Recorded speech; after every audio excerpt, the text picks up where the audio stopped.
ഒരുപാട് ഇഷ്ടപ്പെട്ടു. കാരണം ഞാൻ എല്ലായിടത്തും വിവരിക്കുന്നത് അയ്യോ പോയോ ഞാൻ ഇന്നലെ ഇവിടെ അദ്ദേഹം നൗഷാദ് അശ്വതി ഇവർ രണ്ടുപേരും കൂടി ഞാൻ ഇന്നലെ വയനാട്ടിൽ പോയി. ഇവരിങ്ങനെ ഒരു സംഭവമുണ്ട്, അപ്പൊ ഞാനും വിചാരിച്ചു ഒന്ന് കാണാം എന്ന് വിചാരിച്ചു. പോയി ഒരു 3-4 സംരംഭം കണ്ടു. അവരുടെ എന്താ ആ വെള്ളം വരുന്ന കുളിക്കാൻ സ്വിമ്മിംഗ് പൂള്, അതതിന്റെ പേര് ഒരു ബെഡ്റൂമൊക്കെ ആയിട്ട് അല്ല അതല്ല എല്ലാരും കൂടി കോട്ടയിട്ട് അങ്ങനെ വല്ല നല്ല മലയാളത്തിൽ പറയും. അത് കണ്ടു. പിന്നെ ചന്ദനം 5 സെന്റ് സ്ഥലത്ത് ചന്ദനങ്ങൾ വെച്ചിട്ടുള്ളത്, പിന്നെ ഇതിനകത്തുള്ള ചന്ദനങ്ങളിൽ കുറെ സംഭവങ്ങൾ കണ്ടു. അത് കണ്ടപ്പോ എനിക്ക് തോന്നി വലിയ കുഴപ്പമില്ല സംഭവം. എനിക്ക് കുഴപ്പമില്ലാന്നാ ഞാൻ പറഞ്ഞത്. നല്ലതാണ്, അത് നല്ലതാകുന്നല്ലേ കുഴപ്പമില്ല എന്ന് പറഞ്ഞത്. പിന്നെ കെട്ടതാണെന്നുണ്ടെങ്കിൽ കുഴപ്പമുണ്ടെന്നല്ലേ പറയാം. അല്ല അങ്ങനെയല്ല, കുഴപ്പമൊന്നും ഇല്ല എന്ന് പറഞ്ഞാൽ നല്ലതാണ്, പ്രശ്നങ്ങളൊന്നുമില്ല. നമുക്കും അതിനേക്ക് മെല്ലെ ചാടി കയറാം. അതാണ് അതിന്റെ അർത്ഥം. മനസ്സിലായോ? കുളിക്കാൻ തോന്നിയില്ല. കുളിക്കാൻ തോന്നിയെങ്കിൽ എന്റെ സ്വന്തമാവണം. സ്വന്തമായിട്ട് കുളിക്കുന്നതാണ്. അല്ലെങ്കിൽ ഞാൻ കുളിച്ചോണ്ടിരിക്കുമ്പോൾ വേറെ ഒരാൾ പറഞ്ഞാൽ ഞാൻ ചാടി ഇറങ്ങി പോകണ്ടേ? അതിന് പറ്റില്ല. എന്റെയുമായിട്ട് കുളിക്കാനാണ് എന്റെ ആവശ്യം. കുളിക്കാൻ തോന്നി. പിന്നെ നല്ല ഭംഗിയുണ്ട്, കാണാത്തവർ പോയി കാണാൻ വേണം. കാരണം ഇങ്ങനെ വെള്ളം ഒഴിച്ചപ്പോൾ നമുക്ക് തന്നെ ചാടി കയറാൻ തോന്നും. പക്ഷെ അതൊന്നും അല്ല മെയിൻ പ്രശ്നം. ഞാൻ ഒരുപാട് സംഭവത്തില് ഇങ്ങനെ പോയിട്ടുണ്ട്. അപ്പം എന്റെ മാനേജറുണ്ട് എന്റെ കൂടെ, അപ്പൂന്നാണ്. ഞാൻ അവനിങ്ങനെ പോരാൻ പറ്റില്ല. അപ്പൊ അവനോട് ഞാൻ പറഞ്ഞത് ഞാൻ ഇങ്ങനെ ഒരു സംഭവം പോയി കണ്ടു, വളരെ നല്ലതാണ്. അമ്മയ്ക്ക് അങ്ങനെ ഒരു അബദ്ധം പറ്റുമോ വെച്ചു. കാരണം നല്ലതിലേക്ക് അമ്മ പോവാറില്ലല്ലോ. പിന്നെ എന്ത് പറ്റി? ഞാൻ എന്തിനേലും ചെല്ലപ്പെടും, അങ്ങോട്ട് പോവാറേ ഉള്ളൂ, തിരിച്ചു കിട്ടാറില്ല. അപ്പം നൗഷാദ് സാർ കുറച്ച് അതിനെ കുറിച്ചൊക്കെ പറഞ്ഞ് മനസ്സിലാക്കി തന്നു. അശ്വതി ഉണ്ടായിരുന്നു. പിന്നെ അവിടെ കുറെ പണിക്കാര്, ഓരോ സെറ്റിലായിട്ട് 10, 50, 100 ആൾക്കാര്. ഇത്രയും സംഭവങ്ങളെല്ലാം ചെയ്തിട്ട് അത്രയും ആൾക്കാർക്ക് പണിയിപ്പിച്ച് അവർക്കും ശമ്പളവും കാര്യങ്ങളും കൊടുക്കാൻ കഴിയുന്നൊരു നിസ്സാരമല്ല എന്ന് തോന്നി. പിന്നെ ഒരുപാട് നമ്മൾ മനസ്സിലാക്കിയപ്പോ സ്ഥലം വാങ്ങുന്നത്, ഞാൻ നാടകമായിരുന്നു. ഞാൻ സിനിമയൊക്കെ പിന്നീടാണ് ആയത്. ഒത്തിരി കഷ്ടപ്പെട്ട വ്യക്തിയാണ്. നാടകത്തിനൊക്കെ പോയി ഒരുപാട് ബുദ്ധിമുട്ടാണ്. സ്ഥലം വാങ്ങുന്നത് അഡ്വാൻസ് കൊടുക്കാതെ നമുക്ക് ഒരു സ്ഥലം നമ്മൾ കണ്ടുവച്ചാൽ കിട്ടില്ല. അഡ്വാൻസ് കൊടുത്താൽ ഒരു 3 മാസം എഗ്രിമെന്റ് എഴുതാൻ പറഞ്ഞാൽ അവർ എഴുതില്ല. ഇന്ന് അഡ്വാൻസ് എടുത്താൽ അവർ എഴുതുമ്പോൾ പറയും ഒരു 10 ദിവസം. പക്ഷെ എഴുതി കഴിഞ്ഞാൽ പറയും നാളെ തന്നെ രജിസ്റ്റർ ചെയ്തോണം, അല്ലെങ്കിൽ അഡ്വാൻസ് പൈസ പോകത്തോന്നു.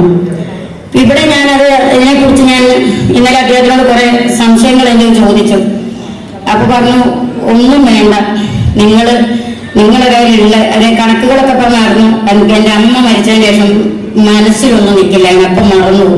ഒക്കെ 2000 രൂപ, 20,000 രൂപ മാസം, 20,000 രൂപ 20,000 രൂപ അടച്ച് ഇത്രയും കാലം വരുമ്പോൾ അത് തന്നെ. പിന്നെ 1 ലക്ഷം രൂപ കൊടുത്താൽ ഒരു സ്ഥലത്തിന്റെ എഗ്രിമെന്റ്, സ്ഥലം നിങ്ങളുടെ പേരിൽ കിട്ടുന്നു. ഞാൻ ചോദിച്ചു 1 ലക്ഷം രൂപ കൊടുത്താൽ എങ്ങനെ കിട്ടാനാണ്? അതിനുമുള്ള കാര്യങ്ങളെല്ലാം അവർ പറഞ്ഞു. പിന്നെ ഇന്ന് ഇവിടെ 2 പേര് ചേട്ടനും അനിയനും സംസാരിക്കുന്നുണ്ട്. താടിയില്ല അനിയനും താടിയില്ലാത്ത ചേട്ടനും.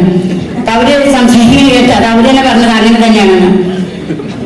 ഒരാളും നമുക്ക് പൈസ ഉണ്ടാക്കുന്ന സംഭവം ആരും പറഞ്ഞു തരാറില്ല. അവര് എത്ര ഉണ്ടാക്കിയാലും, ഒരു കുന്നോളം ഉണ്ടാക്കിയാലും ആ കുന്നിന്റെ മേലെ കയറി നിന്ന് ഉണ്ടാക്കാനേ അവര് നോക്കാറുള്ളൂ. ഞാൻ എന്റെ ജീവിതത്തില് ഈ വയസ്സിനിടയ്ക്ക്, വയസ്സ് വളരെ കുറച്ചായിട്ടുള്ളൂ, 10-18 വയസ്സായിട്ടേ ഉള്ളൂ.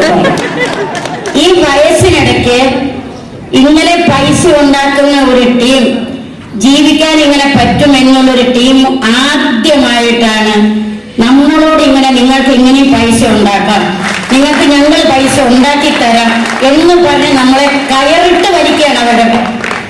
അവരുടെ സ്ഥാപനത്തിലേക്ക് അവർ കയറിട്ട് വലിക്കുകയാണ് നമ്മളെ ചെയ്തത്.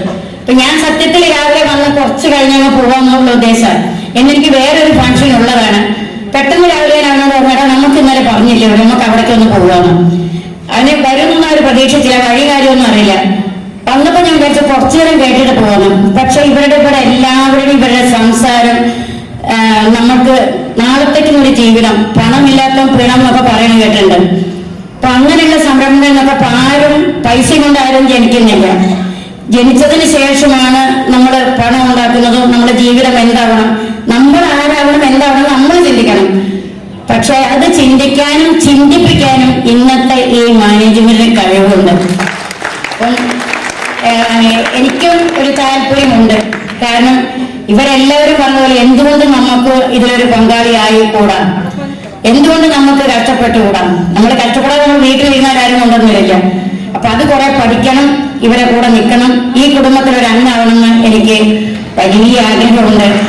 അത് ഞാനിപ്പോൾ അതിന് ചെറിയൊരു പങ്കാളിയായിട്ട് ചേരുകയാണ്. ഒത്തിരി ഒത്തിരി സന്തോഷം. നന്ദി പറയേണ്ടത് എങ്ങനെയാണെന്ന് അറിയില്ല. വീണ്ടും ഞാൻ പറയാണ്, നമ്മളെ പൈസ ഉണ്ടാക്കാൻ പഠിക്കുക, നമ്മളെ കോടീശ്വരന്മാരാക്കുക, നമ്മളെ ലക്ഷാധിപതിയാക്കുക. അങ്ങനെ ഒരു ടീമിനെ ഞാൻ ആദ്യമായിട്ട് കാണുകയാണ്. ഒരുപാട് ഒരുപാട് ദൈവത്തിനോട് ഞാൻ പറയുന്നു, സർവ്വ ജഗദീശന്മാരോട് പറയാണ്, ഇവർക്ക് ഒരുപാട് ദീർഘായുസ്സും ആരോഗ്യം ഇനിയും സാമ്പത്തികം കൊടുക്കട്ടെ. ഇതുപോലെ കുറെ ആൾക്കാരെ സഹായിക്കാൻ സാധിക്കട്ടെ. എന്റെ മനസ്സിലൊരാഗ്രഹമാണ്. എനിക്ക് ഞാൻ ലക്ഷാധിപതിയോ കോടീശ്വരനാവണമെന്നുള്ളതല്ല. കുറേ പാവപ്പെട്ട ആൾക്കാരുണ്ട്, വീടില്ലാത്തവര്. എനിക്ക് പഠിക്കാൻ സാധിച്ചില്ല, ഞാൻ 7ാം ക്ലാസ് വരെ പഠിച്ചുള്ളൂ. പഠിപ്പിക്കാൻ എൻ്റെ അമ്മയ്ക്ക് കഴിയില്ലായിരുന്നു. അങ്ങനെ പഠിക്കാൻ കഴിവില്ലാത്ത, പഠിക്കാൻ കഴിവുള്ള കുട്ടികൾ, പഠിപ്പിക്കാൻ കഴിവില്ലാത്തവർ, അവരെ പഠിപ്പിക്കുക. വീടില്ലാത്തവർക്ക് ഓരോ ചെറിയ വീടുകൾ ഉണ്ടാക്കി കൊടുക്കുക.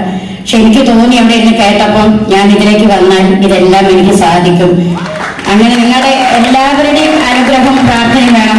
എനിക്ക് കുറച്ച് നല്ല കാര്യങ്ങൾ ചെയ്യണം. ഞാനിപ്പോൾ ഒരു ട്രസ്റ്റ് ചെയ്യാൻ വേണ്ടിയിട്ട് ഞാൻ രജിസ്ട്രേഷൻ കഴിഞ്ഞു. എൻ്റെ അമ്മയുടെ പേര് നിലനിർത്താൻ കുറെ, ഞാനും പാവമാണ് കേട്ടോ, ആ കൂട്ടത്തിലുള്ള കുറെ പാവങ്ങളെ, ഒരു നിവൃത്തിയില്ലാത്തവരെ രക്ഷിക്കാൻ എല്ലാവർക്കും സാധിക്കും. എനിക്കതാണ് ഏറ്റവും മുഖ്യമായ കാര്യം. അപ്പൊ അതിനെ ദൈവം അനുഗ്രഹിക്കട്ടെ. നിങ്ങളുടെ എല്ലാവരുടെയും അനുഗ്രഹവും പ്രാർത്ഥനയും വേണം. എല്ലാവർക്കും ഒരിക്കൽ കൂടി നന്ദി, നമസ്കാരം. മാനേജ്മെന്റിനോട് എങ്ങനെയാണ് നന്ദി പറയേണ്ടതെന്ന് അറിയില്ല. ഇത്രയും ആൾക്കാരെ വലിച്ച് നിങ്ങളുടെ മുന്നിലേക്ക് കൊണ്ടുവന്ന് പറഞ്ഞു കൊടുക്കുന്ന നിങ്ങൾ ഒരുപാട് ഒത്തിരി വലിയ മനുഷ്യനാണ്. കാരണം ദൈവത്തിന് തുല്യമാണ് നിങ്ങൾ ചേട്ടന് വേണ്ടി. ഒത്തിരി നന്ദി, നമസ്കാരം.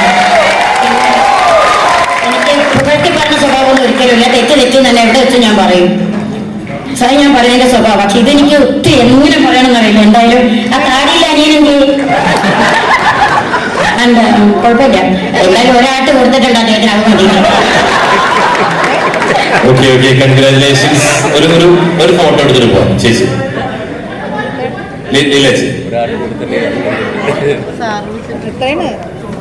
ഇപ്പൊ അഡ്വാൻസ് സ്റ്റോക്ക് വന്നിട്ടുണ്ട്. അപ്പൊ അതൊന്ന് ജസ്റ്റ് ഫോട്ടോ എടുത്തേക്കാം. Okay,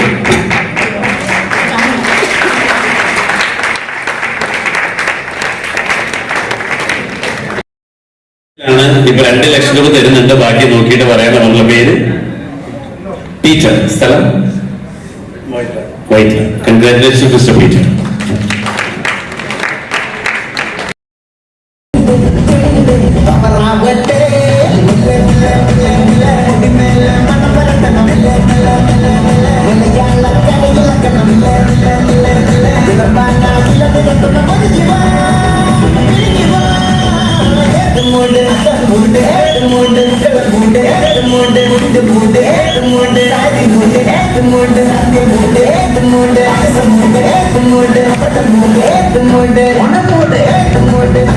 the